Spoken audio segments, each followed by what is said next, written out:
শুরু হয়েছে দেশের সবচেয়ে বড় চলচ্চিত্র উৎসবের ২৩তম আসর ঢাকা আন্তর্জাতিক চলচ্চিত্র উৎসব।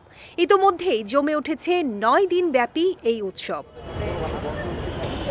উৎসবে Asian film competition, retrospective, tribute, wide angle, cinema of the world সহ মোট ১০টি বিভাগে ৭৫টি দেশের মোট ২২০টি সিনেমা দেখানো হচ্ছে। তবে দেশের দর্শকদের কাছে সবচেয়ে প্রতীক্ষিত বিভাগ বাংলাদেশ প্যানোরামা। এবছর এই বিভাগে মোট ১০টি সিনেমা নির্বাচিত হয়েছে। এই শাখায় দেখা যাবে বাংলাদেশের বেশ কিছু আলোচিত ও নতুন ছবি। এর মধ্যে উৎসবের চতুর্থ দিন ১৪ জানুয়ারি দেখানো হয় কুসুম শিকদার পরিচালিত গেল বছরের প্রশংসিত ছবি শরতের জবা। বাংলাদেশ জাতীয় জাদুঘরের মূল মিলনায়তনে ১৪ জানুয়ারি সন্ধ্যা ৭টায় শুরু হয় শরতের জবার প্রদর্শনী।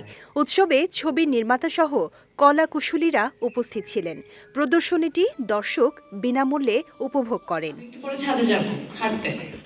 একই উৎসবে শরতের জবার রয়েছে আরও একটি প্রদর্শনী। উৎসব কর্তৃপক্ষ বলছেন ১৭ জানুয়ারি বিকেল ৫:৩০টায় বাংলাদেশ শিল্পকলা একাডেমির ন্যাশনাল আর্ট গ্যালারি মিলনায়তনে দর্শক ছবিটি দেখতে পারবেন। ছোটবেলা থেকেই আমি এই ফেস্টিভ্যাল সম্পর্কে কিন্তু জ্ঞাত এবং দর্শক হিসেবে ইনভলভড ছিলাম।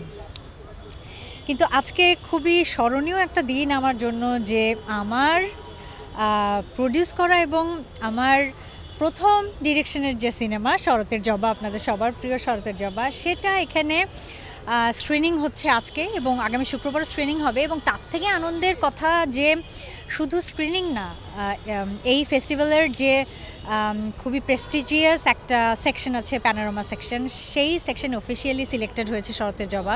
২৫০টিরও বেশি ডিজাইন অপশন নিয়ে ওয়ালটন স্মার্ট ফ্রিজ, বোঝে আপনার প্রয়োজন।